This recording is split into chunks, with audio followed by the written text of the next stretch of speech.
Bienvenue à tout le monde. Bienvenue à ce dernier panel de l'été.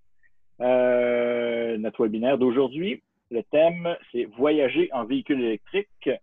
Donc, on a trois électromobilistes ici qui ont voyagé et qui vont pouvoir répondre à toutes vos questions sur le voyage en véhicule électrique. Qu'est-ce que ça implique? Comment c'est aussi facile, sinon plus facile qu'en véhicule à essence, contrairement à ce que beaucoup de monde pense. Donc, les thèmes qu'on va aborder, les accessoires de voyage, la conduite du véhicule électrique, la recharge sur la route et à destination, comment ça fonctionne, comment ça peut être simple, l'optimisation des distances, puis les outils de planification et les outils de planification de voyage. On va vous montrer à quel point ça peut être simple. Gênez-vous pas pour poser vos questions. Je vois que Nicole a déjà posé une question auquel justement on va répondre quand on va aborder le réseau de bornes de recharge. Puis, on va tout de suite commencer avec un premier, la présentation de nos intervenants. On a Marc-Olivier L'Espérance. Bonjour Marc-Olivier. Bonsoir, merci de nous recevoir. Donc, toi, on mentionne que tu as fait des voyages dans le parc de la Mauricie, dans Charlevoix. Tu es propriétaire d'une Nissan Leaf. Oui, exactement. Je suis rendu au 26 millième kilomètre de voyage, d'utilisation en fait. Donc, ça fait 1 an que j'ai ma voiture. J'ai 2 adolescents. Je voyage avec ma conjointe. Ma conjointe est enseignante. C'est certain que la période estivale est souvent synonyme de déplacement. Donc, on aime bien visiter. On n'a pas peur de faire de la route. On vient de faire le tour du monde. Donc, on aime bien aussi aller visiter notre Québec. Puis, ben, c'est ça. Donc, on relève le défi. Puis, finalement, on se rend compte que d'une expédition à l'autre, c'est très facile. C'est juste de planifier un petit peu puis de regarder un peu la carte. Puis après ça, on trouve nos repères. On se rend compte que c'est comme une voiture à essence. Puis, il y a moyen de l'équiper assez bien pour transporter tout ce qu'on a besoin. Là, nous, on rentre à 4. Puis, mes enfants sont quand même assez grands, là, 12 ans, 14 ans. Donc, là, ce qu'on peut voir sur la photo, là, notre voiture, on était parti pour un 4 jours là, dans le parc national de la Mauricie. Donc, dans le coffre de toit, on avait nos paddleboards, on a 2 vélos derrière, puis derrière, on a une glacière, puis un bac avec tous nos items de cuisine. Puis après ça, évidemment, là, tente et compagnie, tout ça rentre. Donc, oui, c'est assez logeable. Moi, c'est pour ça que j'avais choisi la Nissan Leaf. Comme je ne pouvais pas avoir utilisé la deuxième rangée avec les bancs rabattus, je trouvais que la Nissan Leaf m'offrait la plus grande capacité de cargo. Puis j'ai eu la chance de tomber sur une version plus à l'intérieur de 4 ou 5 jours après avoir cherché. Donc, j'ai sauté sur l'occasion. Puis, ben, je dois avouer que c'est sûr que ça facilite un petit peu mes déplacements, là.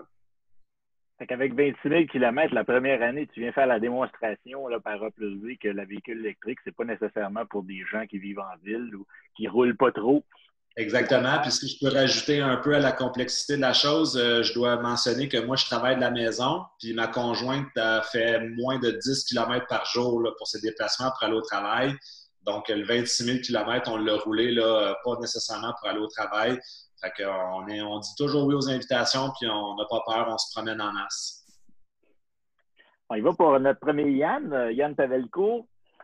Toi, fier propriétaire d'une Tesla Model 3 Performance. Tu en parles souvent d'ailleurs sur Internet de ta Tesla Model 3 Performance. Toi, c'est ça, tu as traversé le Canada. Vas-y, parle-nous un peu. Oui, tout un voyage. Merci premièrement pour m'avoir invité, donner la chance de vous en parler. Oui, depuis que j'ai acheté l'auto, le but c'était voyager avec. Et comme quelqu'un qui a voyagé pendant presque 40 ans avec des véhicules à essence, il faut dire, même avec toutes les recherches que j'ai faites, je connais bien Tesla, l'histoire de ça, j'avais quand même des petits craints, des petites inquiétudes. Moi, mon premier voyage vraiment à distance, c'était pas celui à travers le Canada, c'était en Floride. Et pour vraiment faire le grand essai, tout le monde parle de comment c'est facile de voyager en Tesla. On a le réseau Supercharger, le système de navigation qui va vous proposer les arrêts pour rechargement et tout, et tout, et tout. Fait que je dis, regarde, je vais faire l'essai vraiment comme un noob. Je vais m'installer dans la voiture le vendredi matin sans faire aucune planification et je vais rentrer mon destination dans l'ordinateur en Floride. Je vais tout laisser la voiture faire. Et j'ai tout fait le parcours. Et 32 heures après, je me suis rendu en Floride sans aucun problème du tout. La voiture me proposait tous les arrêts, combien de temps que j'étais pour charger. Il m'indiquait tout ce qu'il y avait alentour, comme resto et tout, et tout, et tout. C'était facilement plus agréable que même une voiture à essence parce qu'une des choses qu'on ne parle pas assez, quand on voyage avec un véhicule électrique, un des bénéfices, je trouve, c'est qu'à tous les quelques heures, il faut arrêter pendant 20, 30, 40 minutes selon le type de voiture que vous avez. Et on prend un break, fait qu'on prend un café, on fait quoi que ce soit. Moi, j'ai tendance, quand j'ai une voiture à essence, à faire ça cannonball. Puis quand tu conduis 12, 13, 14 heures en ligne et avec des petits arrêts de 5 minutes, il faut dire qu'on arrive peut-être quelques heures en avance. On est scrappé. On est tellement stressé. Ça prend une journée pour récupérer. Fait que ce que j'adore de cette première expérience, puis ça fait 2 fois que je vais aller-retour à Floride avec la Tesla, c'est pas comme ça du tout. C'est beaucoup plus zen. Et j'imagine avec n'importe quel VE, on vit une expérience assez semblable. Fait que juste pour dire, pour quelqu'un qui n'a aucune expérience avec un VE, avec une Tesla, on n'a absolument rien à penser. Tout est intégral avec les véhicules. Vous rentrez à la destination, il vous planifie tout le kit. C'est beau. Alors, juste de le laisser aller avec l'autopilote, finalement. Il y a ça aussi. Et c'est ça. Avec l'autopilote, on n'a même pas à conduire. Il faut être là, il faut être vigilant, évidemment. On tient le volant, on observe. Pareil comme dans un avion, mais c'est même moins stressant parce qu'on n'a pas à forcer sur le volant. C'est vraiment la voiture qui fait 90 de la travail. Alors, rendu à l'histoire, excuse. C'est ça. Non, je vais juste aussi donner la parole à Yann. Oui, Yann Talbot, allez-y. Qui, lui, c'est un amateur de plein air. Bien oui, bien oui. Merci pour l'invitation d'ailleurs. Ben, ça fait plaisir. Moi, je suis électromobiliste depuis mai 2019. J'ai déjà 37 000 km à mon actif. C'est quand même de la distance un peu. Moi, ça faisait comme 4-5 ans, je regardais. Et on compte la COVID là-dedans, là. Pardon? Et on compte la COVID là-dedans, en plus. Ah, j'étais travailleur essentiel, il fallait que je me déplace, de toute façon. Non, c'est ça. Fait que, tu sais, j'ai regardé ça pendant 4-5 ans avant de décider à m'acheter en 2019 parce que les autonomies ne me convenaient pas nécessairement. Mais avec du recul, aujourd'hui, j'achèterais bien avant, même si les autonomies étaient plus petites. Tu sais, je veux dire, c'est tellement trippant l'électrique, même un 150 km d'autonomie, je l'aurais pris. Depuis 2019 à mai, c'est ça, moi, dans le fond, je voyage beaucoup sur la Côte-Nord. Par obligation, je suis devenu un grand voyageur de la Côte-Nord du Québec parce que j'ai de la famille là-bas. Mes enfants sont restés là-bas, puis moi, j'ai travaillé là, puis eux, ils ont décidé de rester. Donc, quand je fais mes grands voyages, tout ça, je m'en vais souvent vers Port-Cartier, Sept-Îles, dans ces coins-là. Puis, je ne me prive jamais de faire toutes mes activités que je désire, mes kayaks, mes vélos, toutes mes activités, tout ce que je faisais avec mon ancien VUS. Je le fais avec mon Niro présentement, excepté le remorquage, disons. Là. Mais c'est une voiture là, que quand même, là, en VE, c'est très facile à voyager avec. Les aides à la destination pour les voyages, les applications, moi, je m'en sers un petit peu au début avant de partir, peut-être un 5-10 minutes. Ensuite, je regarde un petit peu ce qu'ils me proposent. Mais moi, j'aime mieux y aller comme un petit peu par instinct. Je me fixe des objectifs en kilométrage. Moi, quand je voyage l'été, c'est jamais en bas de 400 km avant de recharge. L'hiver, c'est jamais en bas de 300. Je me suis fait des barèmes comme ça. Puis moi, je suis un amateur de déco-conduite, d'hypermiling. Puis moi, je trouve que quand on est rendu à l'aise à faire des énormes distances avec une charge, mais ça te permet de connaître ta machine de fond en comble et de pouvoir pallier à presque tous les imprévus. Puis toi, le fait que c'était pas un 4x4, la Niro, ça te dérangeait-tu ou ça t'a-tu dérangé? Non, ça ne m'a jamais dérangé. Je vais très, très loin. J'ai été à Kegaska, entre autres. Là. Je viens juste de revenir de là. Puis écoute, c'est de la grosse, comme on dit, de la grosse garnotte. Puis ça a bien passé. Puis écoute, j'ai jamais eu besoin de traction intégrale depuis que j'ai mon VE. La stabilité du véhicule est impressionnante. Hein? Oui, c'est impressionnant. Le centre de gravité est très bas, puis ça fait l'effet escompté, disons. On va aborder justement la question des accessoires de voyage. Dans le fond, on peut mettre absolument tous les accessoires qu'on peut mettre sur une autre voiture, sur un véhicule. Oui, tout à fait. En tout cas, faut trouver les bons qui fonctionnent avec nos véhicules, comme par exemple, moi, pour le rack à vélo, j'avais déjà anciennement sur mon véhicule à essence une boule de 2 pouces, bien évidemment, ça ne se fait pas. Donc, j'ai dû changer, adapter, là, mais ça a été très, très facile. Là, donc, c'est une boule d'1 pouce et quart. Après ça, trouver un rack qui fonctionne avec ça. On peut transporter 2 vélos derrière. Puis après ça, s'il y en a qui veulent en rajouter sur le toit, ils peuvent aussi. Moi, j'ai décidé d'opter pour un coffre de toit pour les skis l'hiver. Puis, bien, on voit sur la photo là, qu'il y a moyen de remplir ça de pas mal de stock.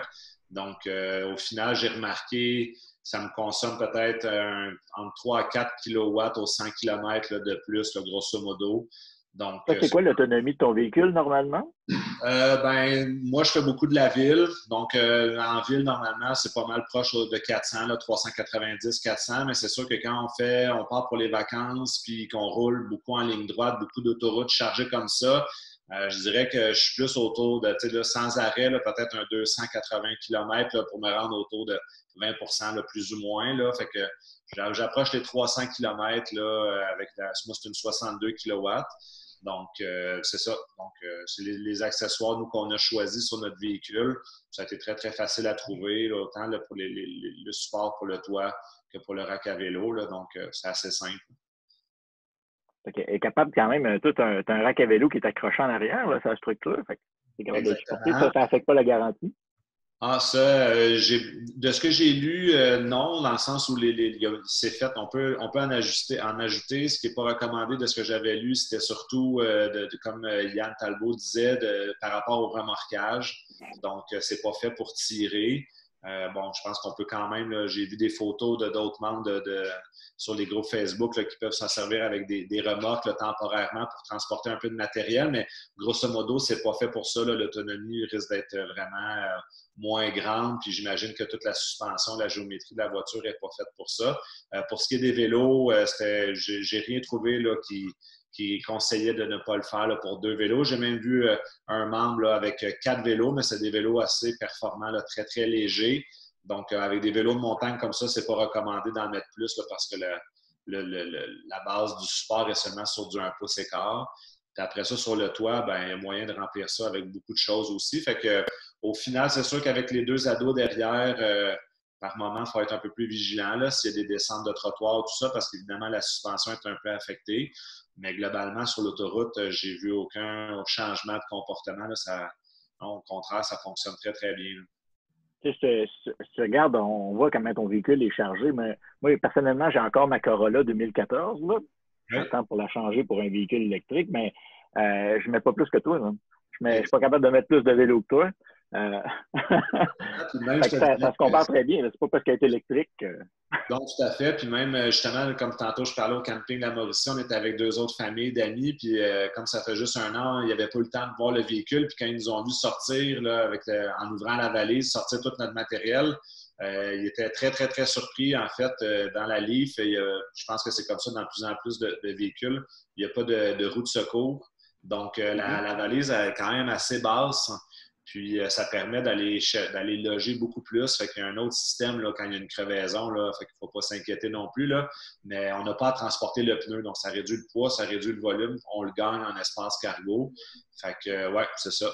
Franchement, c'est très, très, très logeable. Il reste de la place encore. Là. Toi, Yann, l'autre véhicule qu'on voit là, c'est ta Kia avec tes kayaks dessus. Ouais, ça se compare-tu en termes de ce que tu transportes ou même encore plus? Comment? Répète ça, s'il te plaît. Ça se compare-tu avec la Leaf ou bien même encore plus que ce que tu peux transporter et ce que tu emmènes, toi? Écoute, je ne peux pas comparer avec la Leaf. C'est sûr que, je veux dire, moi, je ne me suis jamais privé d'amener tout ce que j'ai. Je n'ai pas de rack à vélo derrière. Moi, tout ce que je transporte, c'est sur le toit.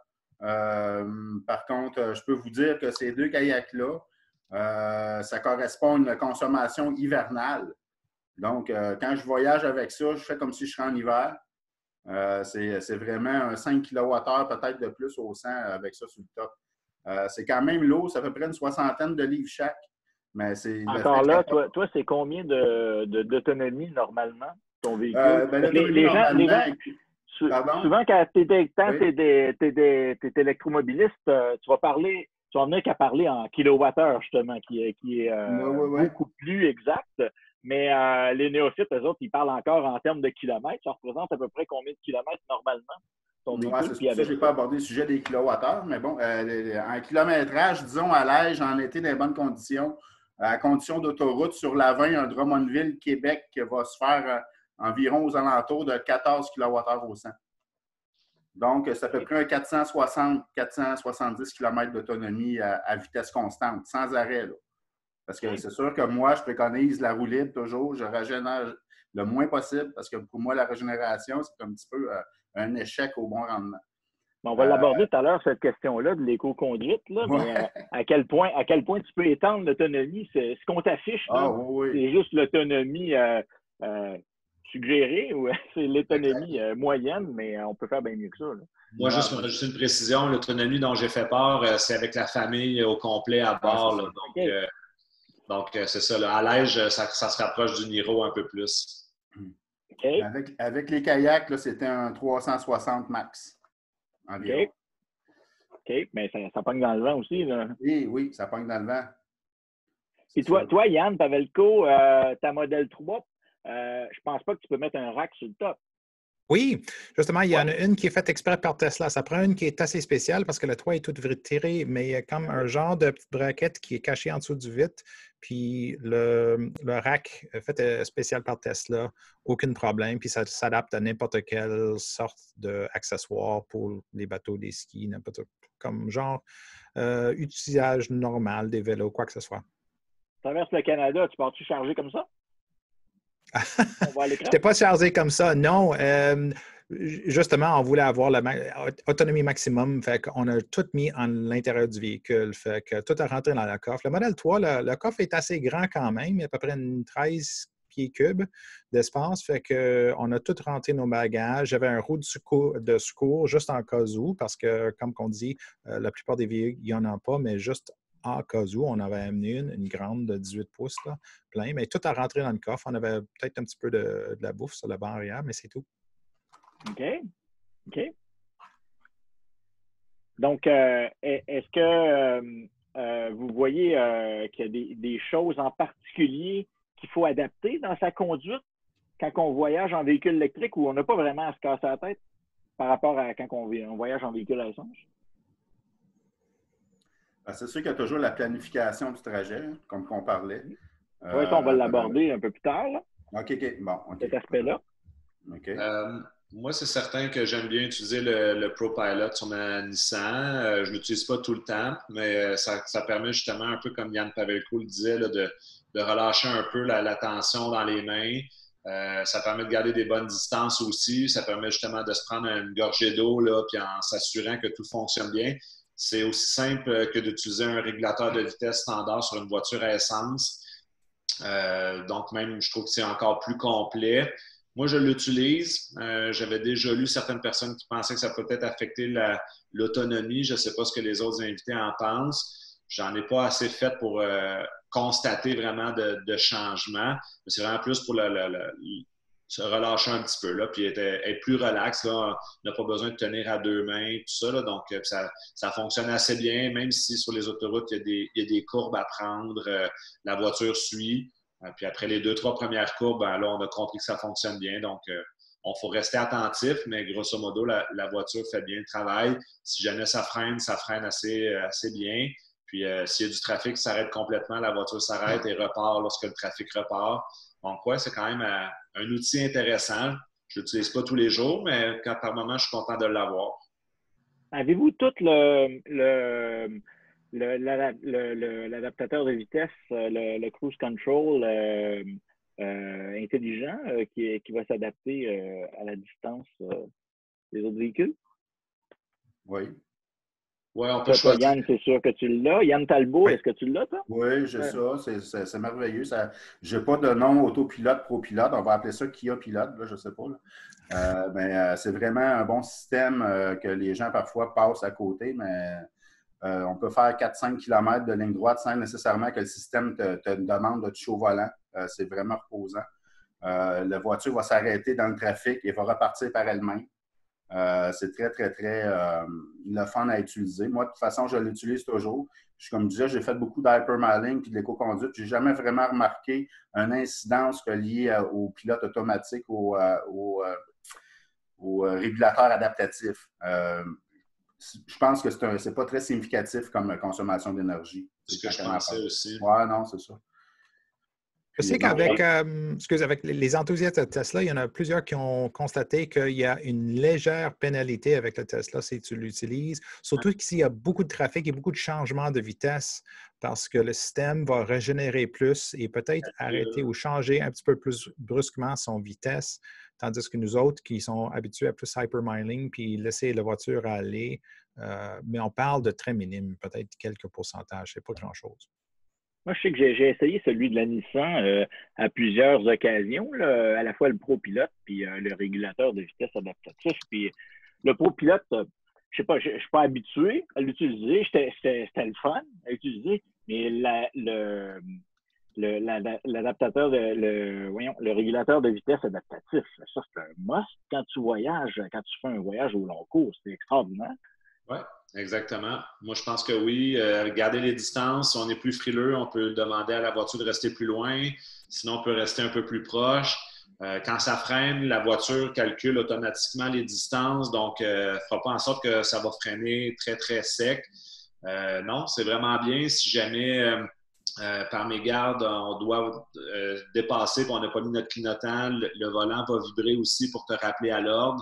Donc, si jamais on n'était pas attentif, quoi que ce soit, il y a des systèmes là, qui permettent de s'assurer que la personne est bel et bien attentive. Donc, si on quitte là, l'alignement entre les deux lignes sans avoir enclenché le clignotant, la voiture va nous le dire. Donc, ça, c'est quand même intéressant.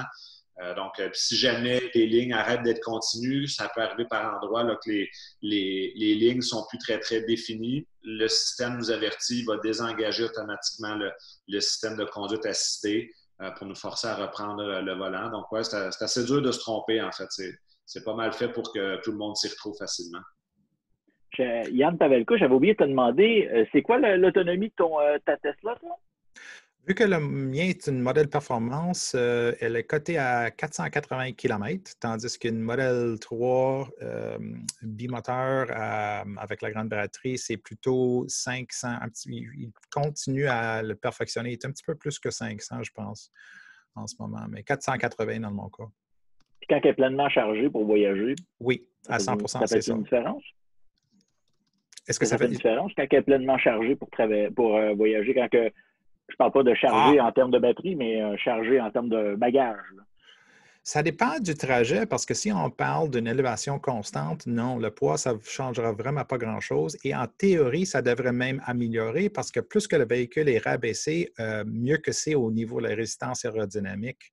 Fait qu'il y a un certain avantage. Si la route est plate, c'est sûr que ça va peut-être avantager, tandis que s'il y a beaucoup de montagnes, bien là, c'est une autre histoire. On a la poids à considérer, fait que ça va légèrement baisser l'autonomie. Mais je n'ai jamais remarqué, c'est une voiture qui est assez lourde, a commencé, elle pèse 4000 livres. Fait en rajoutant quelques centaines de livres de passagers ou de bagages de plus, je n'ai jamais remarqué une grosse différence.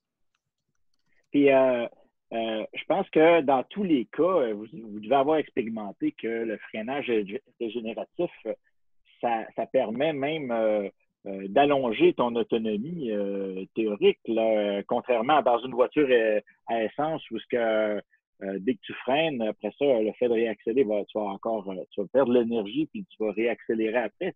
Quand tu as un cruise control en voiture à essence, normalement, vu que tu accélères et tu décélères tout le temps, tu vas perdre plus d'énergie, tandis qu'en voiture électrique, en théorie, tu récupères une bonne partie de cette énergie-là en ralentissant. C'est sûr. En théorie, je pense que c'est à peu près 80 de l'énergie utilisée pour l'accélération. Si on décélère et utilise la régénération, on devrait récupérer à peu près la 80 Fait que c'est pas 100 ça serait fun, mais c'est quand même, comme tu dis, beaucoup moins de perte d'énergie comparé à un véhicule à essence. Mm-hmm. Moi, j'en ai fait l'expérience. Je reviens de Charlevoix. Puis ceux qui voyagent beaucoup dans Charlevoix savent que c'est très montagneux. Puis en arrivant à Baie-Saint-Paul, juste en descendant pour rentrer au village, j'ai gagné 3 % d'autonomie. Fait que grosso modo, peut-être un 10 km de plus là, juste en descendant la côte. Donc ça, c'est super intéressant. Et puis, bien, évidemment, il faut les monter. Mais bon, ça fait en sorte qu'au final, c'est quasiment... ça revient égal. Donc, tu dépenses pour monter, mais en redescendant de l'autre côté, tu le regagnes. Donc, Puis ça fait en sorte aussi que, compte tenu que le système de régénération comme ça use moins les freins également. Donc, c'est un entretien de moins qui est super intéressant. La voiture décélère par elle-même, se régénère. Donc, on a moins besoin d'utiliser les freins. C'est un autre avantage. Justement, Marc-Olivier, est-ce que tu as remarqué une différence avec la Leaf, le fait qu'il n'y ait pas de thermorégulateur? C'est Mireille qui nous pose cette question-là. Oui, j'étais en train d'y répondre à Myriel, mais ça va peut-être être plus facile. Moi, ça fait 1 an que je l'ai. Je dois avouer que quand je l'ai acheté, je n'avais pas rien lu à ce sujet-là. Je ne m'étais peut-être pas renseigné complètement, mais comme je voulais dire à Myriel en texte, en fait, je pense que ça dépend de tes besoins. C'est-à-dire que si j'avais à faire beaucoup d'autoroutes, j'étais représentant sur la route et je devais utiliser des bornes rapides très fréquemment, probablement j'aurais fait un choix différent. J'aurais aimé ça avoir une thermorégulation, mais compte tenu que la majorité de mes déplacements sont en ville, dans le 95 % de mon utilisation, le fait de ne pas avoir de thermorégulation, moi, ça ne me nuit pas. Puis après ça, habituellement, comme je voyage avec une famille, c'est rare que je fais de l'hypermiling, comme Yann Talbot le disait. Donc, quand je vais faire de la distance, je vais habituellement faire une borne rapide, à l'occasion 2, mais j'en ai pas fait encore 2 fois par jour. Donc, en la rechargeant seulement une fois, les capacités de recharge sont presque toujours optimales. Là. En revenant de Charlevoix, j'ai chargé à 45 kW sur une borne de 50 kW. Donc, je suis passé de 20 % de ma batterie à 80 % en l'équivalent d'à peu près 35-40 minutes, là, le temps d'aller manger à la salle de bain puis de repartir. Donc, je pense que ça peut jouer, tout dépendant des habitudes de conduite. Moi, dans mon cas à moi, le fait de ne pas avoir de thermorégulation n'a pas vraiment changé mes habitudes. Justement, une petite question pour les néophytes. Yann Talbot, tu vas pouvoir me répondre à ça. Oui. C'est quoi le hypermiling? Décris-nous ça, qu'est-ce que c'est exactement? Oui, bien ça, dans le fond, c'est une technique pour vraiment optimiser le style de conduite à une certaine vitesse pour tenir le plus, comment je pourrais dire, donc, obtenir le plus de kilomètres possible de la batterie. C'est pas une façon de conduire de tous les jours, mais il y en a qui s'amusent à faire des records d'autonomie, des choses comme ça. En Europe, c'est très populaire. Ici, un peu moins. Il y a une Kona qui a fait 950 km d'une charge. Moi, personnellement, j'ai fait un 700 km avec une charge. Puis je sais que ça peut faire plus. J'étais sous la pluie, des choses comme ça. Mais en faisant ça, ces choses-là, ça vient, comme que je disais tantôt, tu viens qu'à connaître ta machine par cœur. Je veux dire, chaque électron, on dirait tu sais ce qu'elle s'en va.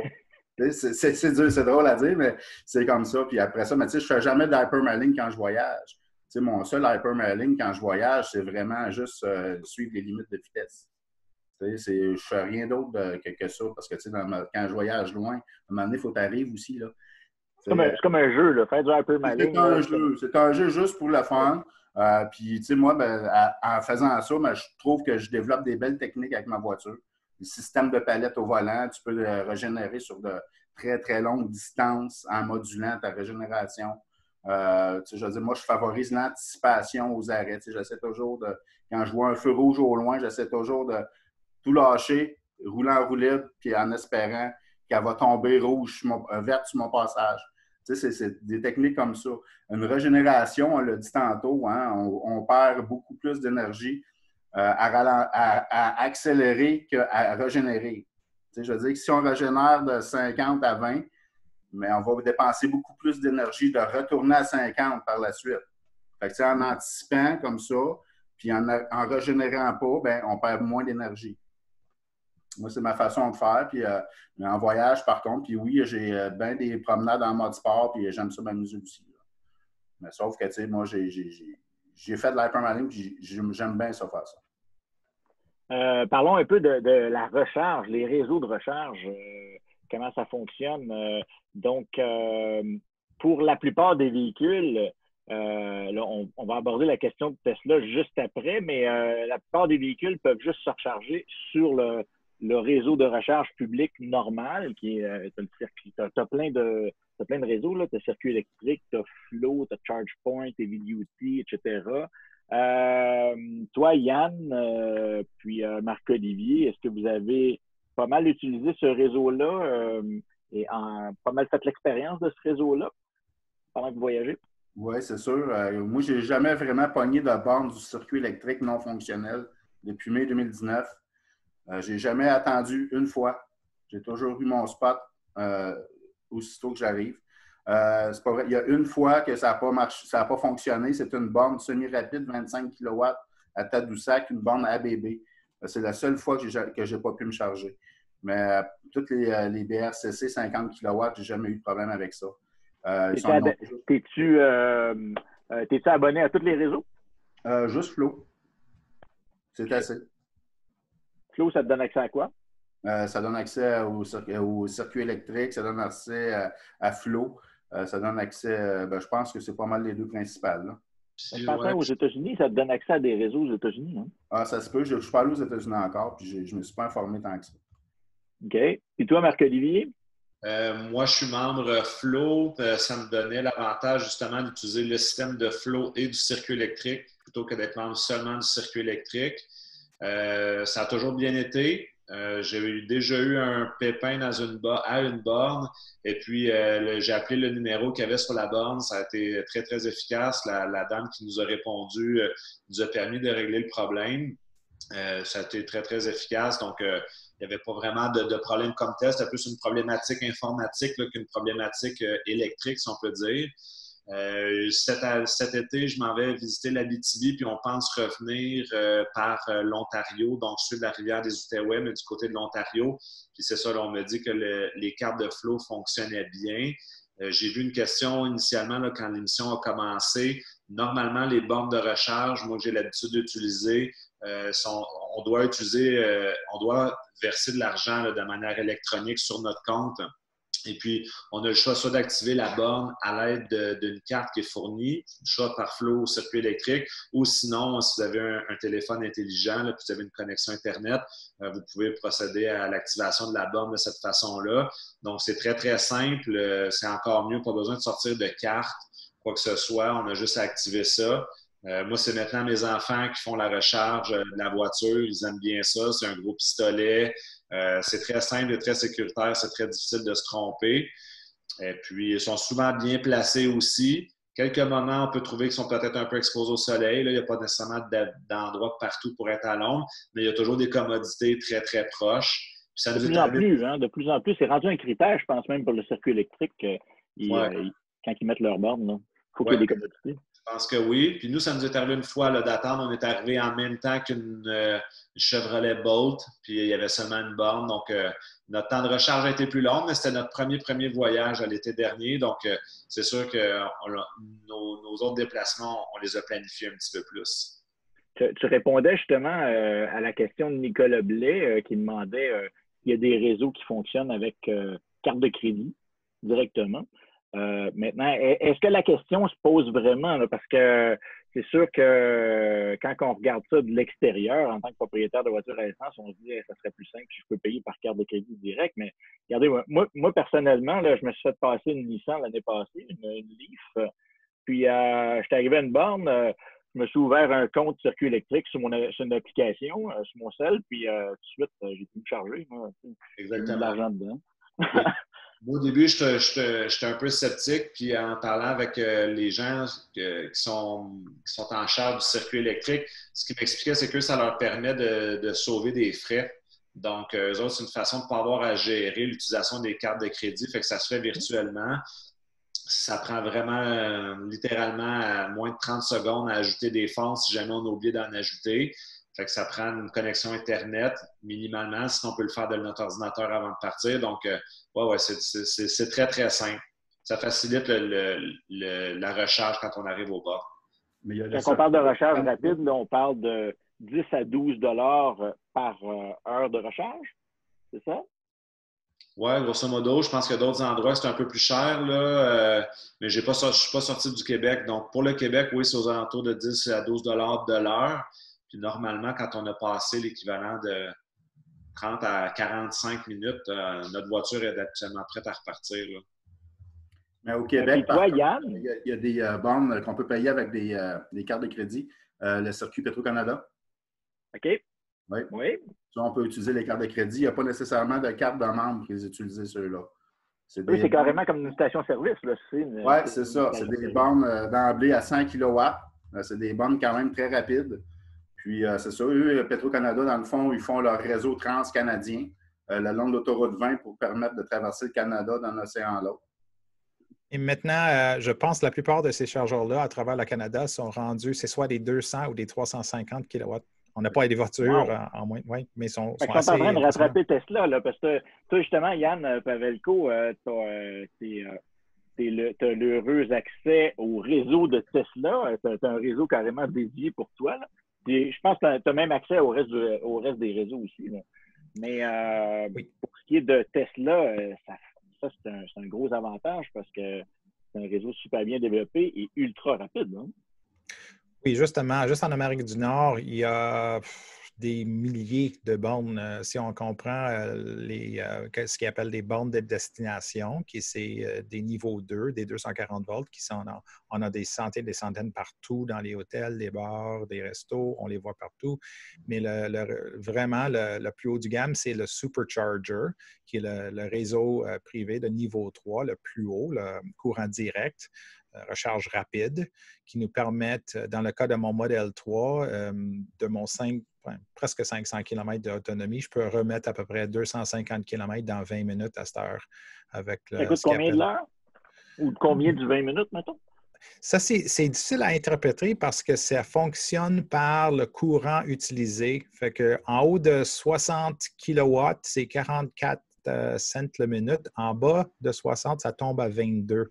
Mais moi, je pourrais pour vous donner des exemples de qu'est-ce que ça peut coûter parce que moi, j'étais vraiment chanceux quand j'ai acheté ma modèle Performance 3 et c'était inclus à vie sans frais. Fait que j'ai supercharging à vie avec les véhicules sans frais. Je peux voyager comme ce que je veux, puis ça coûte rien. Mais j'ai fait les calculs, puis en moyenne, mettons que le véhicule serait vide ici au Québec, ça coûterait peut-être à peu près une vingtaine de dollars pour le remplir. Mais quand même, pour faire une 500 km, 20 dollars, c'est quand même raisonnable. Puis 20 dollars, ben là, on parle de juste en voyage, parce que dans la vraie vie, ça ne coûte jamais ça, tu charges chez vous. Exactement, c'est 10 sous du kilowatt. Voilà, c'est ça. On parle de 5 ou 6 dollars pour remplir le véhicule, dans mon cas, chez nous. Puis, tu mentionnes de quoi qui est intéressant, là? Tesla a adopté une stratégie où quand ça commence à ralentir ta recharge, ils te font payer plus cher. Fait que si tu veux payer moins cher, tu as intérêt, dès que ça commence à ralentir, à décoller et aller te charger ailleurs. Plutôt l'inverse. J'ai peut-être mal expliqué. Okay. En haut de 60 kW, c'est 44 cents. Quand tu tombes en bas, c'est ça. Ça descend à 22. Fait que, non, ce serait peut-être bon de l'attendre. C'est vrai. Et pour le monde qui ne connaisse pas, la raison c'est faite pour ça, c'est parce que toutes les VE, normalement, quand la batterie est presque à 0% de charge, mettons qu'il ne reste presque plus rien, c'est là où on réussit à avoir le plus gros taux de chargement. On peut charger la batterie beaucoup plus vite, elle va accepter beaucoup plus de courant parce qu'elle est vide, mais plus que le taux de charge monte, la batterie, quand elle devient pleine, il faut ralentir le taux de charge pour ne pas surchauffer la batterie. C'est pour ça que normalement, quand on voyage, on essaye de vraiment utiliser le maximum de pourcentage de batterie ou le mettre presque à terre. Là. Puis comme ça, en rechargeant le premier 50, 60, 70 on sauve beaucoup de temps. Parce que je trouve avec la Tesla, de charger de 0 à 80 ça me prend peut-être 40 minutes, mais la dernière 20 ça va être peut-être un autre 30, 40 minutes encore. Et la plupart des VE, c'est la même chose. Fait que c'est rare qu'on va charger à 100 OK. Est-ce que c'est pareil pour les autres? Est-ce que c'est pareil pour toi, Yann, puis Marc-Olivier? C'est rare vous charger à 100 Écoute, moi, je charge à 100 quand j'en ai besoin. Mais moi, je suis de l'école que je me dis que la voiture, elle gère sa charge. Moi, c'est sûr, je ne fais pas exprès de laisser ça à 100 pendant une journée au complet. Là. Mais je veux dire, je n'ai aucune crainte à faire des BRCC, plus qu'une par jour. Puis, quand je suis chez moi, je charge à 80. Puis, des fois, ça peut m'arriver que je charge juste une fois par semaine. Moi, j'essaie de garder entre 20 et 80, mais je ne tiens pas mordicus. Parce que quand je fais des voyages, c'est super rare que j'arrive à une borne de 3 ou 4 Moi, j'aime ça vider mes batteries, puis en plus, mais on gagne en vitesse de recharge à ce moment-là aussi. C'est ça. Même en hiver, ça maintient la vitesse à des 46-47. Puis moi, ce que j'aime beaucoup, c'est de pouvoir partir le matin avec ma voiture, avec la batterie complètement pleine. Donc, quand on sait qu'on a à se déplacer pour des longs moments, on branche la voiture à la maison. Donc, le lendemain matin, on gagne un peu en efficacité aussi. On n'a pas besoin d'arrêter à la station-service, de faire la queue. Ça coûte moins cher aussi. Je pense que c'est plus conseillé pour la durée de vie de la batterie de charger sur une intensité un peu plus faible. Après ça, comme j'ai répondu dans la discussion là, à un des auditeurs, on peut charger Patrick Allard. On peut charger. Patrick Allard qui justement nous demandait si la recharge rapide c'était pas vraiment recommandé. Il s'inquiétait un peu à savoir mais je vous dirais que endommager la batterie. Dans une journée, là, de toute façon, si on fait 2 recharges rapides, là, on va avoir fait quand même pas mal de millage. Ça fait une grosse journée. Donc, mais il n'y a rien qui l'empêche de le faire. Mais à un moment donné, il faut quand même prendre le temps de s'arrêter et tout ça. Puis je pense que c'est bien justement d'arriver à son point le soir et de pouvoir finaliser la recharge sur une borne de niveau 2. Mais sinon, sur la route, de toute façon, sur les bornes rapides, dépasser 80 % la vitesse de charge diminue énormément. Donc, comme on paye à l'heure, c'est pas très avantageux de rester branché sur une borne rapide très longtemps. Donc, sur la route, c'est pas mal. Moi, j'arrête autour de 80-82 %. Puis, je descends, ça dépend là. Je peux descendre quand même assez bas. Là. Je suis rendu assez habitué. Puis sinon, habituellement, je m'arrange pour arriver à destination puis de pouvoir brancher ma voiture. Puis, j'ai expérimenté. Là, je suis allé au chalet d'un ami où il y a de l'électricité, mais il n'y avait pas de borne pour brancher le niveau 2. Moi, j'ai pu transporter ma borne de recharge de portative puis me brancher sur le 110 volts. J'étais là pour 4 jours. Donc, en 24-30 heures environ, ma voiture s'est rechargée. Donc, quand je suis reparti, ma voiture était pleine à 100 %. Je n'ai pas dû arrêter. Donc, c'est quand même assez commode, ça aussi. Si jamais il y en a qui sont au chalet et qui n'ont pas de prise assez rapide, si vous êtes là pour plus que 2 jours, votre voiture peut se charger assez lentement, sans problème. Puis avec les voitures à longue autonomie maintenant, les utilisations des BRCC sont de moins en moins fréquentes. Comme pour ma part, je peux peut-être en faire une dizaine, douzaine par année. Je ne pense pas que ce soit très significatif en termes d'usure de batterie. Mais quand j'en ai pas se priver de l'utiliser parce que c'est occasionnel. Là. C'est ça. Quand tu as 500 km d'autonomie, tu es capable d'aller loin. Là, fait que moi, je charge toujours à la maison pratiquement. Exact. Et pour rassurer Caroline qui se demande, d'après ce que vous avez dit, elle se demande est-ce que c'est mieux de jamais charger à 100 % puis de toujours arrêter à 80 %, peu importe la borne? Bon, on charge à 100 puis on quitte. On charge à 100, puis dans l'heure ou 2 heures suivantes, il faut faire un déplacement. Il faut utiliser la batterie un petit peu. Moi, c'est ce que je préconise. Mais encore là, ça c'est... là, on parle de, mettons, en voyage. Donc, si tu as absolument besoin de cette charge-là, tu ne te prives pas d'aller à 100. De toute façon, tu vas la dépenser. Mais quand on laisse la voiture charger à 100 % immobilisée, est-ce que vous savez s'il y a un danger quelconque pour la batterie? Ou... Je ne suis pas en mesure de répondre, moi. C'est pas... Yann Pavelko. Oui, on a fait plein d'études dans la communauté de Tesla. Même Tesla, eux autres même, nous ont donné des données. Puis c'est déconseillé. Surtout une Tesla, parce que Tesla, mettons que la capacité de mon batterie est cotée à 80 kW. J'ai accès à 75 kW de cela. Fait que plus que 90 % de la batterie est disponible à utiliser de jour à jour. Ce qui veut dire que quand il est à 100 %, il est presque vraiment à 100 %. Puis une pile à lithium-ion, ça a le stress d'être à 100 %. Pour quelques heures, c'est pas le fin du monde. Comme tout le monde dit, si tu le fais juste avant de partir pour un voyage, aucune crainte, aucun problème. Je l'ai fait à beaucoup de fois. Je n'ai jamais eu de problème. Mais de le laisser là pendant des jours... 100% le matin, là. C'est ça. Oui. Moi, il y a un genre de petit chrono dans le véhicule. Tu peux le setter comme quoi que si tu veux partir à 6 heures le matin, il va finir de charger à 6 heures ou à 5 heures ou comme vous voulez. Mais même si je le mettais avant, puis il trouve à être stationné à 100% pendant quelques heures d'avance, ce n'est pas un problème. On parle de si on laisse ça des jours ou des semaines à 100%, ça pourrait occasionner un petit peu de problème. Ce n'est pas un danger. Il faut dire que ça ne va pas causer une feu ou quelque chose comme ça. C'est plutôt, ça stresse la batterie, puis à long de le faire, ça pourrait causer une accélération de dégradation du batterie. L'ennemi aussi de la charge rapide, c'est la chaleur. Oui. Les compagnies ont de plus en plus de bons systèmes de refroidissement des batteries, oui. Qui fait en sorte que probablement que de ce problème-là qui était criant peut-être dans les années 2013, 14, 15, dans ces coins-là, aujourd'hui, c'est peut-être un petit peu moins grave.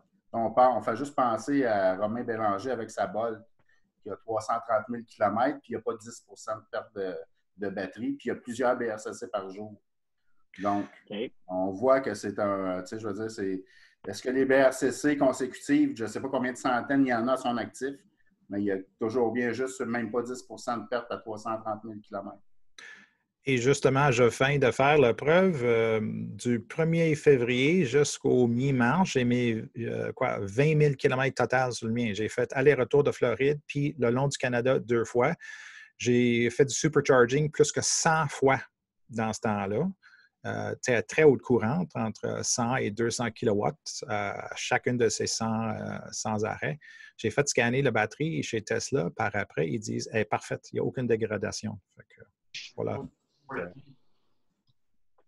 On avait une petite question de Claude ici qui nous demande un compte flow, ça donne accès au circuit électrique. Est-ce que l'inverse est vrai? Un compte circuit électrique donne-t-il l'accès au flow? Je ne peux pas répondre, j'ai juste la flow.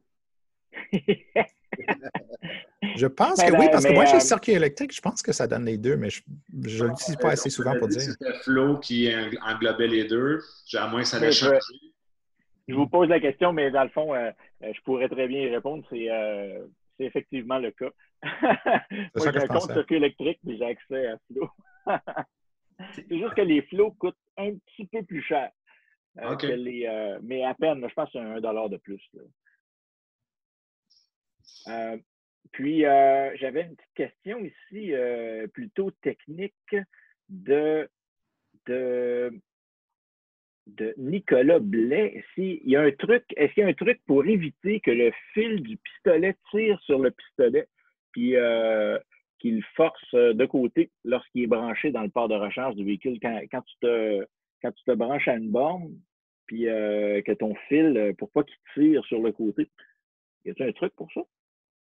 Bien, je pense qu'il faut spotter selon ce que votre branchement est où, votre trappe de recharge en avant, en arrière, à côté. Je ne sais pas, mais je veux dire, il faut vraiment que tu aies la bonne distance avec le fil pour ne pas faire de tension avec. Là, moi, habituellement, le fil touche toujours un petit peu par terre. J'essaie de ce que j'ai vu, les fils sont quand même assez longs. Là, donc, je pense que c'est un peu difficile de créer de la tension. De ce que j'ai vu, moi, en tout cas, à tout moment, il restait du filage en masse. Même à Montréal, j'ai utilisé des bornes de niveau 2. Là. Ça, c'est un autre avantage intéressant avec les voitures électriques. Au lieu de payer un parcomètre, tu payes $1 de l'heure pour recharger ta voiture, puis tu as un stationnement dédié aux véhicules électriques. Puis souvent, il est plus près des coins de rue, plus près des cinémas et compagnie. Puis ça coûte $1 de l'heure au lieu, exemple, d'aller dans le quartier des spectacles à Montréal où c'est $3 de l'heure dans le parcomètre. Là, pour $1, tu es chargé, puis tu as une place un peu privilégiée. Puis souvent, c'est ça, c'est des bornes de niveau 2. Puis il y a comme un espèce de fil rétractable là, qui tient le gros câble de recharge. Donc, les deux voitures sont stationnées là, en fil. Puis moi, ma prise est sur le devant de mon véhicule et pas derrière ou sur le côté. J'ai aucun problème à relier. Donc, il n'y a pas vraiment de tension là, qui se crée dans le fil. Là. Tu connais ton véhicule, Mané, tu sais justement quelle façon tu stationnes. Exactement. Excusez. Oh non, je voulais juste rajouter, si le craint, c'est que ça va forcer la connexion entre le véhicule et le connecteur, ce n'est pas vraiment un problème parce que peu importe si c'est du CCS comme on a sur le Kia et sur ou le CHAdeMO sur le Nissan ou le connecteur Tesla, ils sont embarqués par-dessus l'autre. La superficie du connecteur est énorme. Fait que même si on avait un petit peu de stress, ça ne va absolument rien faire au connecteur. Ce n'est pas comme une file de cellulaire, à force de mettre du tension, ça pourrait casser. Ce n'est pas le cas du tout. Mais les seules bandes problématiques, selon moi, si on le voit sur la photo, c'est les bandes Petro-Canada. Les fils sont vraiment pas assez longs. Ah, OK, j'ai pas essayé. Non, c'est ça. Les fils sont. C'est quand même un petit peu difficile. C'est peut-être au niveau de la charge, c'est pas problématique, mais des fois, on dirait que ça crée un stress sur l'embranchement au niveau de la voiture. C'est à force de répétition comme ça, je ne sais pas si. Mais moi, je trouve qu'il y a peut-être quelques pieds supplémentaires, ne ferait pas de tort. Puis, il y a seulement toi, Yann, là, sur une Model 3 qui a besoin d'un adaptateur pour se brancher sur les réseaux publics, genre Chademo ou bien CCS, Combo. Justement, présentement, le CCS ne marche pas avec la Model 3. On est toujours en train de tweeter à Elon tous les jours. Quand est-ce qu'on va l'avoir? Quand est-ce qu'on va l'avoir? Mais CHAdeMO, ça fonctionne. On peut acheter l'adaptateur pour CHAdeMO. Puis pour le niveau 2, le SAE standard, le 1775, qu'on trouve un peu partout dans la ville, bien, on a un petit adaptateur qui vient avec les véhicules pour cela. Juste un petit commentaire de Jean-François Morin qui nous signale que lui, avec sa Bolt, il y a 120 000 km, 2 années, puis il y a seulement 3 % de dégradation de batterie. Puis donc, il n'y a pas vraiment de souci à se faire là, avec la durée de vie des batteries. Si on l'avait déjà abordé dans un autre webinaire, puis c'est un peu une légende urbaine là, que les batteries se dégradent très vite, puis il va falloir les changer maintenant. Et Frédéric Saint-Laurent qui nous mentionne que en ville, il faut quand même payer le parcomètre quand on se branche dans les rues. Que j'ai utilisé en ville, il n'y avait pas de parcomètre. C'était vraiment juste... Ah, il n'y avait pas de parcomètre. C'était juste une borne de recharge, alors que les voitures autour avaient des parcomètres. Donc, j'imagine que, évidemment, s'il y en a, il faut le payer, mais quand on se branche, règle générale, moi, j'en ai pas vu. On a encore un petit 10 minutes pour parler des outils de planification. Comment on planifie un voyage en voiture électrique? Donc, parlez-nous un peu des applications que vous préférez. On va commencer avec Yann Pavelko qui a la Cadillac là, avec l'application de Tesla. Comment ça marche? Oui, ça, pour le néophyte, c'est absolument parfait parce que ça fait tout en même temps. La navigation commence à rendre à destination. On a juste à mettre l'adresse dans le système de navigation. Ça fonctionne avec Google, fait que tous les paramètres sont là, le trafic, le temps de délai, le tout et tout. S'il faut faire un détour, tout est planifié d'avance. Et aussi les rechargements, s'il y a lieu, quand on parle d'un trajet de plus que 400-500 km, il va planifier les points de recharge. Il va t'indiquer c'est quoi le temps de délai à chaque arrêt. Et même sur l'écran, on peut voir avant d'arriver, est-ce que les bornes sont toutes prises ou non. Ça, c'est fun. Ils nous ont rajouté ça cette année. Fait que, mettons qu'il y a 8 bornes de libre, mais il y en a 6 de prix. On va les voir comme indiqués sur l'écran. Fait que si on arrive, puis pour une raison quelconque, moi, ça ne m'a jamais arrivé, il faut le dire. Pendant presque 2 ans, j'ai eu le véhicule. Je n'ai jamais entendu pour charger, mais ils vont même nous indiquer. Fait que c'est tellement facile, c'est tellement agréable. La voiture s'occupe de tout.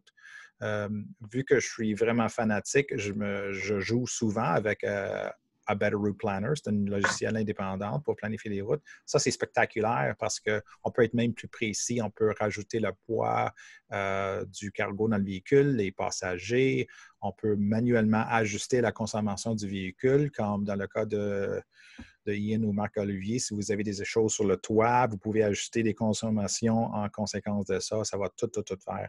Mais de jour à jour, je me sers toujours du système de Tesla. Quand on va faire notre record à travers le Canada, évidemment, on a utilisé Better Route Planner parce qu'on voulait vraiment à la kilomètre savoir où est-ce qu'on serait, puis vraiment utiliser la maximum capacité du véhicule. Mais de jour à jour, le système Tesla, c'est tout ce qu'on a besoin vraiment. Better Route Planner, c'est quasiment comme un jeu vidéo. Hein. Je sais même que tu peux ajuster. Regarde, moi, je ne veux jamais descendre en bas de 30 je veux rouler à telle vitesse, jamais descendre en bas de telle vitesse, etc. C'est assez extraordinaire. Est-ce que vous utilisez ça aussi, Better Route Planner, Yann et Marc-Olivier? Oui, juste au début, avant le trajet, moi, je me fixe un objectif de recharger entre 5 et 10 puis selon ce que la Better Route Planner m'amène le plus proche possible de là, c'est comme je prends l'adresse, comment je pourrais dire, si j'ai 2 recharges à faire dans mon trajet que je choisis, mais ensuite dans ma voiture, je le rentre à l'intérieur du GPS de la voiture. Là, la voiture, elle va calculer les dénivellations, elle va calculer la température, puis l'autonomie affichée va s'ajuster selon le trajet aussi. Donc, Dans si, par exemple, l'application de ta voiture. Là. oui, c'est ça. Exemple, j'ai 490 km à 100 Bon, ben, j'ajuste ma destination. Là, on va voir l'estimateur bouger. Puis là, pop, ça va tomber peut-être à 475. Parce que là, il tient compte des dénivelés, des vitesses, etc., de l'autoroute. Donc, moi, j'adore bien utiliser le système de la voiture. Il est très à jour. Il y a une mise à jour dernièrement. Toutes les bornes rapides que j'utilise sont dessus. Donc, moi, c'est très facile. Puis, moi, je dois avouer que 99% du temps, je n'utilise pas de planificateur parce que je l'ai utilisé une fois, puis je me suis rendu compte que pour faire tous mes déplacements usuels, autant si j'ai besoin d'aller demain, je dois aller à Montréal, je ne regarde même pas mes bornes de recharge, je le sais que je peux faire de chez moi, aller à Montréal. Donc, je sais, j'ai trouvé là, dans un rayon d'environ là, 150 km autour de chez moi là, que je peux partir l'esprit tranquille. Donc, ça fait en sorte que je planifie jamais rien. Mais comme là, pour mon voyage en Abitibi, là, j'étais curieux de voir où est-ce qu'étaient les bornes. Donc, évidemment, là, moi, j'utilise A Better Route Planner aussi. J'aime bien, comme je voyage toujours avec 4 personnes, avec du cargo, j'aime bien pouvoir moduler les paramètres là, pour avoir une meilleure estimation. Puis au contraire de Yann Talbot, là, nous, dans la livre, il n'y a pas de système là, qui va se réajuster. Donc, c'est de trouver un peu les paramètres là, qui fonctionnent avec vos habitudes de conduite pour avoir une estimation la plus précise. Mais il y a moyen de planifier des longues routes, puis c'est ça, là, de planifier des sommeils. Il y a moyen de dire, bon, mais là, je vais arrêter à l'hôtel, je vais me recharger un peu plus longtemps cette nuit dans une niveau 2, repartir à 30% le lendemain. Donc, au final, il y a moyen d'être très, très précis dans nos déplacements. Puis tu te rends compte au final que tu peux te charger un peu n'importe où. Là. Donc, après quelques voyages, il n'y a pas vraiment de préoccupation là, très importante à ce niveau-là. Là. Toi, Marc-Olivier, tu pars en voyage. Est-ce que tu regardes même les applications comme PlugShare ou Circuit électrique pour savoir si les bornes sont utilisées? En ce moment, j'utilise surtout l'application de Flow. C'est pas par accident, mais par hasard, j'ai utilisé l'application de circuit électrique parce qu'il y avait une borne qui apparaissait pas sur A Better Route Planner. Et puis, je me suis rendu compte que l'application semblait très, très intéressante aussi. Elle te donne les moments les plus achalandés de la journée. Tu peux planifier aussi ta route. Donc, c'est quand même intéressant. PlugShare, je me suis servi de cette application-là à un moment donné où je suis allé en ski en Estrie. Et quand je suis arrivé à la montagne, les 10 bornes étaient utilisées. Et puis, il me restait pas beaucoup de pourcents. Puis, j'ai réussi à trouver un citoyen qui avait inscrit sa borne là, sur PlugShare. Et donc, il avait laissé son numéro de téléphone dans la description. Je lui ai téléphoné. Puis, la personne m'a permis d'aller me brancher chez lui. Fait que ça a été super intéressant pour ça. Donc, oui, il y a quand même quelques alternatives là, advenant là, qu'on ait des problèmes. Mais grosso modo, c'est ça. Avec le circuit électrique Flow pour le Québec, en tout cas, je dois dire que c'est assez complet. Là.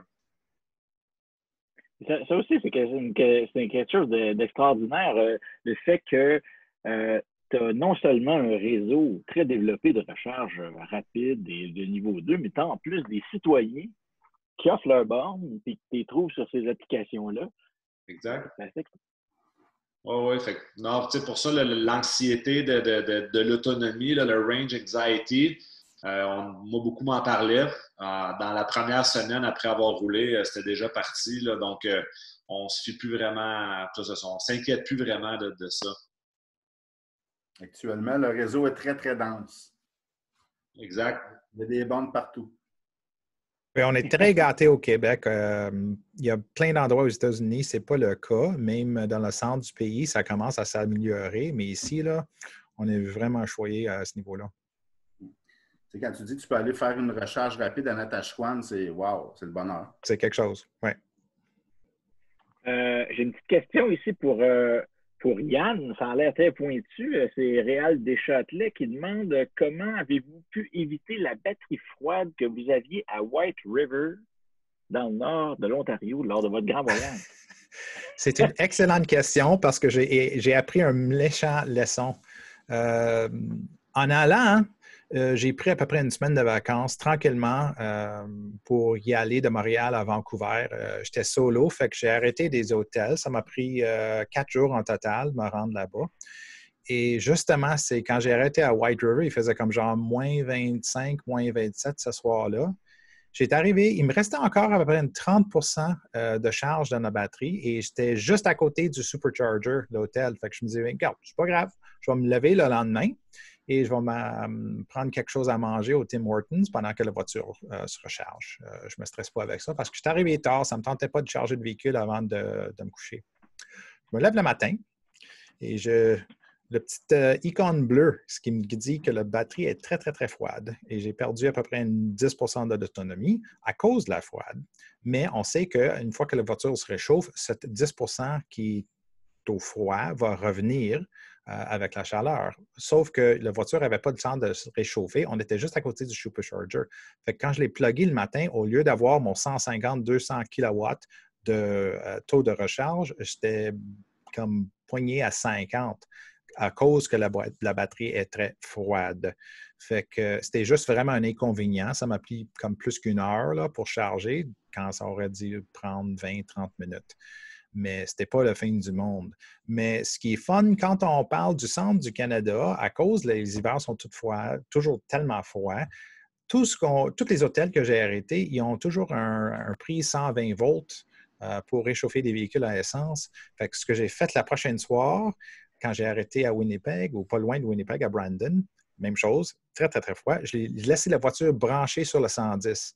Et à ces températures-là, c'est sûr que tu ne gagneras pas plus que peut-être 20-30 km tout le long à être branché. Au moins, tu gardes ta batterie chaude. Exact. Quand je me réveille le matin, il était hyper chaud, aucun problème. Je pourrais le brancher sur le supercharger. Tout était parfait. Fait que le courant 110, c'est amplement assez pour garder la température du batterie à température optimale. Puis tu vas peut-être gagner quelques kilomètres en même temps. Ça s'applique pour les autres, hein, d'ailleurs. Ça s'applique pour la Niro, ça s'applique pour la Leaf et les autres véhicules électriques. Hein. Oui. On le branche pour garder la batterie chaude. Oui, puis à la limite, on peut dire à quelle heure on a envie de partir le matin, puis la voiture va se préchauffer. Donc, quand on s'assoit dans la voiture, on peut éteindre le chauffage, on économise de l'énergie, puis la voiture est très, très chaude. Même l'hiver, la glace, la neige a fondu, il reste pas grand-chose à déblayer. Donc, ouais, de ce côté-là, c'est très, très, très agréable. Et l'été, tu pré-climatises. Si tu veux, en effet, oui. Sinon, c'est ça. Juste pour mettre plus sur le point de Marc-Olivier, c'est que vu que le chauffage d'un véhicule électrique est complètement électrique, c'est tellement plus efficace qu'un véhicule à gaz parce que normalement, il faut qu'on attende 10-15 minutes avant que le moteur à gaz se réchauffe pour avoir un chauffage comme correct, là, à peu près. Mais comme nous autres, tous nos véhicules, on est capable de complètement dégivrer les vitres dans 5-10 minutes. On rentre dans le véhicule, c'est chaud. C'est comme une sauna, là. C'est incroyable. Comme du côté de Kia, mais c'est très efficace en réchauffant la cabine le matin. Ensuite, on a juste à maintenir la température avec une thermopompe. Là, tu ne dépenses pratiquement aucune énergie en hiver. C'est super génial. Oui, la thermopompe, ça aussi, c'est un aspect vraiment génial que tu as chez Kia. Ouais. Puis dans quelques autres modèles. Là. Non, effectivement, ça ne consomme vraiment pas beaucoup. Si la voiture est chaude en partant, juste stabiliser la température, c'est génial. On va aborder juste très, très rapidement un dernier avantage qui est quand tu voyages ou quand tu vas au chalet, les voies réservées. Le fait que tu as accès aux voies réservées. Est-ce qu'il y en a parmi vous qui profitez de cet avantage-là et du fait de l'exemption de payage aussi? Bien, moi, j'ai profité quand même souvent de l'autoroute de la 25 pour le travail. Je passais là 2 fois par jour, donc on calcule. Ça fait quand même une économie substantielle. Là, si on parle, quand on est membre, c'est quoi? C'est environ 3 $ par passage. Ça faisait 30$. Tu parles du pont de la 25, là. Ben, en tout cas. Mais ça peut prendre une dizaine de dollars et plus par semaine. Tu sais, quand même, c'est gratis, c'est dans les poches, tu sais. À part de ça, quand je vais sur la Côte-Nord, souvent, je me tape un trip sur la 138. Mais quand je reviens, je passe par la Côte-Sud avec les traversiers Godbout-Matane. Ça, c'est génial parce que la voiture, elle ne paye pas. Moi, je paye, les passagers payent, mais la voiture, c'est gratuit. Fait que la voiture, ça l'équivaut à peu près à la moitié du coût là, de la traversée. Là. Okay. Fait que, non, c'est ça. Moi, c'est les deux choses. Je n'ai pas eu l'occasion de prendre les voies réservées dans le trafic, mais j'aimerais tellement ça. Oh, c'est superbe. Je l'utilise quand j'ai besoin d'aller en ville, en centre-ville, je l'utilise le matin sur le 20, c'est fantastique. OK. On serait fou de s'en passer, on l'a. Fait que oui, c'est sûr. Moi, pour monter dans le nord, de Montréal jusqu'à Laval. Là. Fait que, ouais, pas de danger de se faire prendre par la police. On a le droit avec notre véhicule électrique. Ah oui, et puis surtout qu'on sait, là, s'ils montent dans le nord au chalet le vendredi soir, là, le vendredi après-midi, même à cette heure, c'est bloqué, puis tu as intérêt à passer sa voie réservée. Exact. Toi d'ailleurs, Marc-Olivier, tu demeures à Montréal, c'est ça? Non, moi, je demeure dans les Laurentides. Je demeure à Saint-Jérôme. Donc, c'est ça. OK. Est-ce qu'il y a quelqu'un parmi vous qui pourrait répondre à une question rapide? Il faudrait que je la retrouve, là, mais qui demandait est-ce que ça vaut la peine si on ne peut pas avoir de borne de recharge chez soi, d'avoir un véhicule électrique?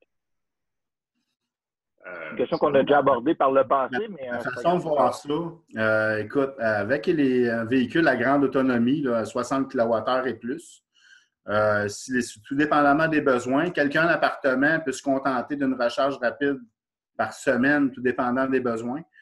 Au quotidien, ça va très bien. Puis, si la personne, il faut qu'elle sorte, mais juste un petit tour aux bornes rapides, puis le tour est joué. Mais je pense qu'avec les 400-500 km d'autonomie au quotidien, dans les périodes estivales, je pense que quelqu'un en appartement peut se permettre d'avoir un VE. Oui. Très d'accord, oui. Ouais, surtout que branché à la maison, on parle d'à peu près 2 du 100 km, mais même branché sur une recharge publique, on parle de peut-être 4 du 100 km. On est encore loin du prix de l'essence. Tout à fait. Oui. Est-ce que vous avez un dernier mot pour nos auditeurs? Toi, Marc-Olivier? Moi, je pense que, comme on dit, l'essayer, c'est l'adopter. Fait qu'hésitez pas. Si vous êtes dû pour changer votre véhicule, c'est à considérer. Regardez quelles sont vos habitudes de conduite.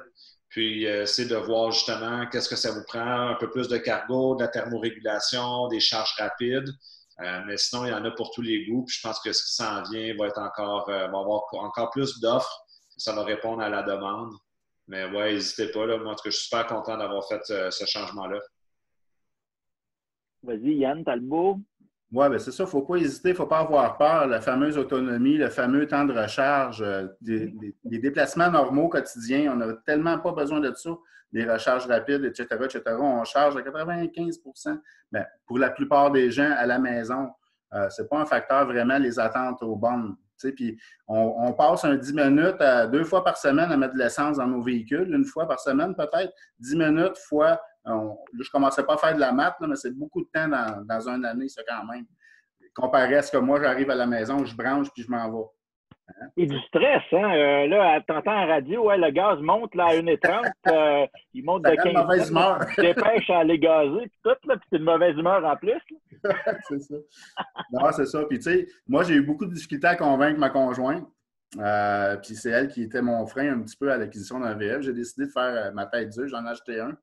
Puis là, cet été, j'ai acheté une petite Spark. Puis là, actuellement, elle est partie à Port-Cartier avec mon véhicule. Fait que c'est son premier voyage. Fait que tu sais, c'est pas été trop long que la transition s'est faite, puis qu'aujourd'hui, ben, elle tripe comme moi. Et Yann Pavelko, est-ce que tu as un dernier mot pour nos auditeurs?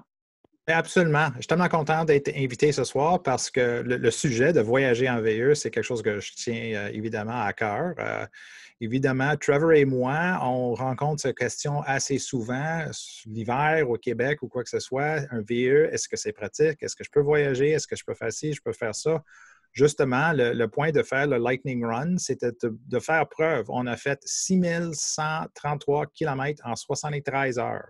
Vancouver à Halifax en VE, 73 heures, en plein milieu d'hiver. Il n'y a aucune crainte. Je peux te dire, si on peut faire ça, le VE, il peut faire n'importe quoi que vous le demandez. On est là. La technologie est là. Le réseau de recharge est là. Et moi, jamais je retournerai à un véhicule à essence. J'adore ça. Là. Non. C'est tout ce que je peux dire. Alors, pour clore ce webinaire-là, j'invite tout le monde à visiter le site Roulons électrique s'ils ont d'autres questions. Il y a beaucoup d'informations. Vous allez d'ailleurs trouver le webinaire, ce webinaire-ci qu'on a enregistré. On va le diffuser sur le site roulonsélectrique.ca. Allez voir aussi le site de l'Association des véhicules électriques. Vous allez trouver beaucoup d'informations. Vous allez trouver en particulier aussi le service de jumelage. Là, présentement, à cause de la COVID, le service de jumelage n'est pas actif. C'est un extraordinaire service où ce que vous pouvez vous mettre en lien avec un autre électromobiliste qui va vous faire essayer son véhicule puis il va vous en parler. Donc, vous allez pouvoir, à travers le service de jumelage, essayer tous les modèles que vous voulez. C'est vraiment incontournable. Dès que ça repart, allez essayer ça. Et les événements roulants électriques, les événements d'essais de véhicules électriques, puis aussi de démonstration de véhicules électriques vont recommencer en collaboration avec l'AVEC dans vraiment pas longtemps. Allez voir ça sur le site Roulant électrique. Vous allez voir le calendrier des événements. Il y a un calendrier des événements aussi sur le site de l'Association des véhicules électriques. Alors, ça fait pas mal le tour. Je voudrais vous remercier tout le monde, Yann, Marc-Olivier. Merci à Simon de nous avoir aidés sur la technique. Avec grand plaisir. Merci. Merci Donc, beaucoup. on vous quitte et à une prochaine. Merci. Parfait, merci. Au revoir. Bonsoir tout le monde.